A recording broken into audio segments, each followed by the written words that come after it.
তোমরা সবাই কেমন আছো? নিশ্চয় ভালোই আছো। আমিও সৃষ্টিকর্তার ইচ্ছায় ভালোই আছি। আজকে তোমাদের সাথে অনলাইন ক্লাসে যুক্ত আছি। আমি সুদামচন্দ্র, সহকারী শিক্ষক, পারুইল উচ্চ বিদ্যালয়, রায়নগর, নওগাঁ। আজকে তোমাদেরকে বাংলা সাহিত্যের নবম দশম শ্রেণী থেকে পদ্যাংশ নিয়ে আমি আলোচনা করব। দেখো শিক্ষার্থী বন্ধুরা, তোমরা স্ক্রিনে দুটো ছবি দেখতে পাচ্ছ। প্রথম ছবি শিশুর হাতে জাতীয় পতাকা, আর দ্বিতীয় ছবিটি হচ্ছে জাতীয় স্মৃতিসৌধ। তাহলে কি তোমরা অনুমান করতে পারছো যে আজকে আমাদের কি পাঠ আলোচনা হবে? তাহলে দেখো, আজকে আমাদের পাঠ হচ্ছে স্বাধীনতা এই শব্দটি কিভাবে আমাদের হলো। এই কবিতাটির লেখক নির্মলেন্দু গুণ। এই কবিতার পাঠ শেষে শিক্ষার্থীরা, অর্থাৎ তোমরা কি কি শিখবে দেখো। কবি নির্মলেন্দু গুণের পরিচয় বলতে পারবে, কবিতাটি শুদ্ধরূপে আবৃত্তি করতে পারবে, কঠিন শব্দের অর্থ বলতে পারবে, স্বাধীনতা এ শব্দটি আমাদের কিভাবে হলো কথাটির তাৎপর্য বিশ্লেষণ করতে পারবে। প্রিয় শিক্ষার্থীরা, নির্মলেন্দু গুণের কবি পরিচিতি সম্পর্কে তোমাদেরকে আমি কিছু ছোট্ট ধারণা দেব। নির্মলেন্দু গুণ 1945 সালে নেত্রকোনা জেলার কাশবন গ্রামে জন্মগ্রহণ করেন। পিতা সুখেন্দ্র প্রকাশ গুণ চৌধুরী এবং মাতা বীণা পানি গুণ। 1962 সালে সিকেপি ইনস্টিটিউশন বারহাট্টা থেকে মাধ্যমিক, 1964 সালে নেত্রকোনা কলেজ থেকে উচ্চ মাধ্যমিক, 1969 সালে ঢাকা বিশ্ববিদ্যালয় থেকে স্নাতক পাশ করেন। পেশায় তিনি ছিলেন সাংবাদিক। তার কিছু কাব্যগ্রন্থ আছে, সেটা হচ্ছে প্রেমাংশুর রক্ত চাই, বাংলার মাটি বাংলার জল, ছোট গল্প, আপন দলের মানুষ। তাহলে শিক্ষার্থীরা, তোমরা কবি পরিস্থিতি সম্পর্কে কিছু জানলে। এখন তোমাদেরকে কিছু একক কাজ হিসাবে তোমাদের কাজ করতে হবে, সেগুলো দেখো পারো কিনা। স্লাইডে অন্তর্ভুক্ত করা আছে কবি নির্মলেন্দু গুণের জন্ম, জেলা, গ্রাম, পিতা মাতা, পড়ালেখা, পেশা, ছোট গল্প, কাব্যগ্রন্থ। তাহলে কি তোমরা পারবে? দেখো, তোমাদের সুবিধার্থে আমি এখানে অন্তর্ভুক্ত করেছি। নির্মলেন্দু গুণ জন্ম হচ্ছে 1945 সালে নেত্রকোনা জেলার কাশবন গ্রামে। পিতা সুখেন্দু প্রকাশ গুণ চৌধুরী, মাতা বীণা পানি গুণ। পড়ালেখার মধ্যে অন্তর্ভুক্ত ছিল 1962 সালে মাধ্যমিক, 1964 সালে উচ্চ মাধ্যমিক, 1969 সালে স্নাতক পাশ করেন। তিনি পেশায় ছিলেন সাংবাদিক। কাব্যগ্রন্থ হচ্ছে প্রেমাংশু রক্ত চাই, বাংলার মাটি বাংলার জল, চাষা ভূষা কাব্য, 50 সহস্র বর্ষ। ছোট গল্প আপন দলের মানুষ, ছোটদের উপন্যাস, কালো মেঘের ভেলা, বাবা যখন ছোট ছিলেন। তাহলে প্রিয় শিক্ষার্থীরা, তোমরা দেখলে নির্মলেন্দু গুণ সম্পর্কে মোটামুটি তোমাদের ধারণা হয়ে গেল। এখন আসো যে আদর্শ পাঠ। এখানে আদর্শ পাঠ বলতে শিক্ষক ক্লাসে শিক্ষার্থীর উদ্দেশ্যে যে পাঠ উপস্থাপন করবে সেটাকে বলা হয় আদর্শ পাঠ। আর সরব পাঠ হচ্ছে শিক্ষার্থীরা ক্লাসে সেই পাঠটা অন্তর্ভুক্ত বা উপস্থাপন করবে। প্রিয় শিক্ষার্থীরা, এখানে স্ক্রিনে দেখো স্লাইডে অন্তর্ভুক্ত করা আছে 2রা এপ্রিল। এটা একটি কবিতা, আর একটা আছে যে হচ্ছে জনতার ছবি। এই জনতার ছবি এখানে কি লেখা আছে? অপেক্ষা। এই দুই স্লাইডে, অর্থাৎ দুটা স্লাইডে দুটা ছবির অন্তর্ভুক্ত সাথে এখানে একটা কথা উল্লেখ আছে, একটি কবিতা লেখা হবে তার জন্য অপেক্ষার উত্তেজনা নিয়ে লক্ষ লক্ষ উন্মুক্ত অধীর ব্যাকুল বিদ্রোহী শ্রোতা বসে আছে। ভোর থেকে জনসমুদ্রে উদ্যান সৈকতে কখন আসবে কবি। এখানে শিক্ষার্থীরা তোমরা দেখো, আবার দেখো কিছু ছবি এখানে লক্ষ্য করো। এখানে আছে শিশু পার্ক, বাগান, বিবর্ণ বিকেল আর মাঠ। এই শিশু পার্ক যেদিন ছিল না, এই বৃক্ষে ফুলে শোভিত উদ্যান সেদিন ছিল না, এই তন্দ্রাচ্ছন্ন বিবর্ণ বিকেল সেদিন ছিল না। তা না হলে কেমন ছিল শিশু পার্কে, বেঞ্চে, বৃক্ষে, ফুলের বাগানে ঢেকে দেওয়া এই ঢাকা হৃদয় মাঠখানি। শিক্ষার্থীরা, তোমরা এখানে কিছু ছবি লক্ষ্য করো, দেখতে পাবে যে প্রথম ছবি তোমরা কাকে চিহ্নিত করতে পারবে? অবশ্যই পারবে। দেখো পরপর, প্রথম ছবিতে আছে শেখ মুজিবুর রহমান, দ্বিতীয় ছবিতে আছে এখানে একটা পরন্ত বিকেলের ছবি, আর এখানে আছে সেই 1971 সালের মার্চের সেই জনতার সেই ছবি।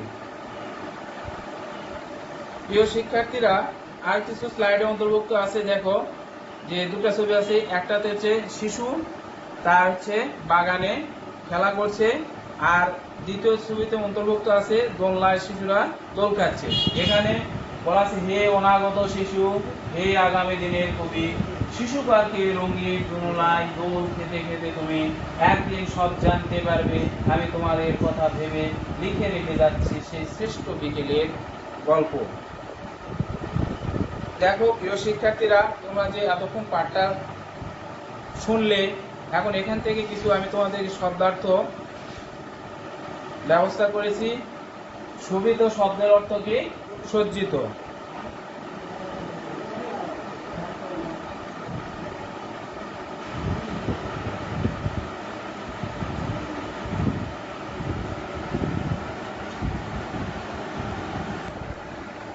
প্রিয় শিক্ষার্থীরা, তারপরে শব্দটা দেখো উদ্যান।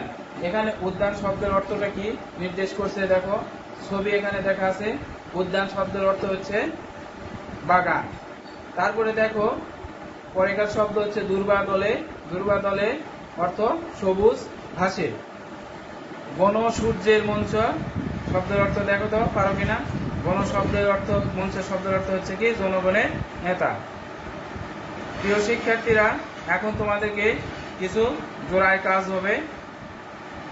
জোড়ায় কাজের হিসাবে আমি তোমাদের কথা ভেবে লিখে রেখে যাচ্ছি শ্রেষ্ঠ বিকেলের গল্প লাইনটি বর্ণনা করো। তোমরা জোড়ায় জোড়ায় করে তোমার পাশের বাড়ির শিক্ষার্থীর সাথে তোমরা জোড়ায় করে সেটা আলোচনা করে সলভ করবে।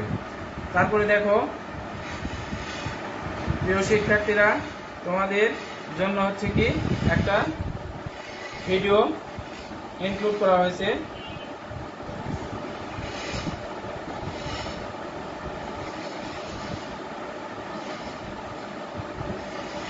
open open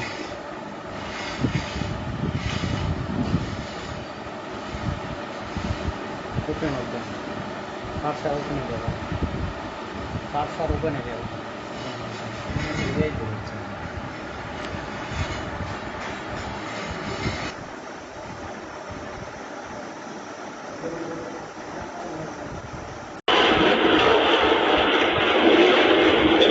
সংগ্রাম আমাদের মুক্তির সংগ্রাম, আমাদের সংগ্রাম স্বাধীনতার সংগ্রাম।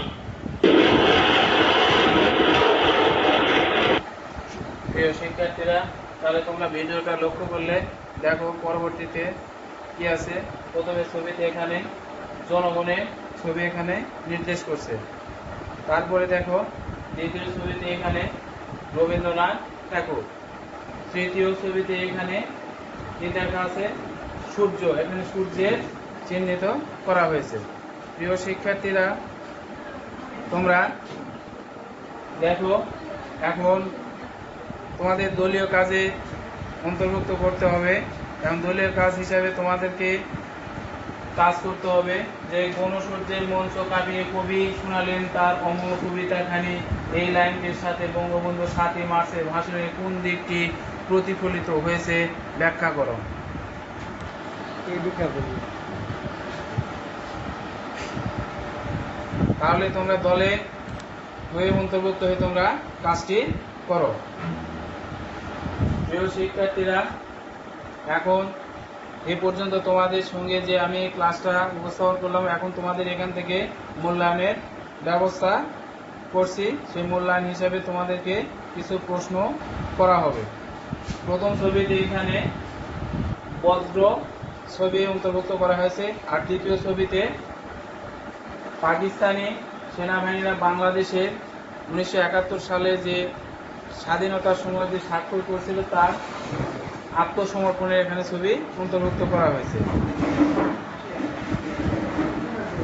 দেখো মূল্যায়ন হিসাবে কখন আসবে কবি, এখানে কার আসার কথা বলা হয়েছে। 2 নম্বর প্রশ্ন হচ্ছে জনসমুদ্রের উদ্যান সৈকতে কথাটি দ্বারা কি বোঝানো হয়েছে। সমর্পণ, অর্থাৎ খ নাম্বার চিত্রে যে আত্মসমর্পণ চিত্রে কালো হাতের শাসন আমলে আমরা কেমন ছিলাম ব্যাখ্যা করো। স্বাধীনতা এই শব্দটি আমাদের কিভাবে হলো, কথাটির তাৎপর্য বিশ্লেষণ করো। প্রিয় শিক্ষার্থী, এতক্ষণ আমি তোমাদের সঙ্গে আজকের নবম দশম শ্রেণীর বাংলা সাহিত্যের কবিতা নিয়ে আলোচনা করলাম। এখন দেখো তোমাদের বাড়ির কাজ দেব। বাড়ির কাজ হিসেবে দেখো প্রথম ছবিতে আছে শ্রমিক, দ্বিতীয় ছবিতে কৃষক, আর তৃতীয় ছবিতে হচ্ছে টোকাই। এবং বাড়ির কাজ হিসাবে এখানে তোমাদেরকে প্রশ্ন দেওয়া হয়েছে, শিশু পাতা কুরানিরা দল বেঁধে এসেছিল ব্যাকুল প্রতীক্ষা নিয়ে, কথাটি বিশ্লেষণ করো। তাহলে প্রিয় শিক্ষার্থীরা, তোমরা এতক্ষণ আমার ক্লাসে ছিলে, ভালোভাবে ক্লাসটা শুনেছো দেখেছো। তোমরা ভালো থাকবে, সুস্থ থাকবে। সবাইকে ধন্যবাদ।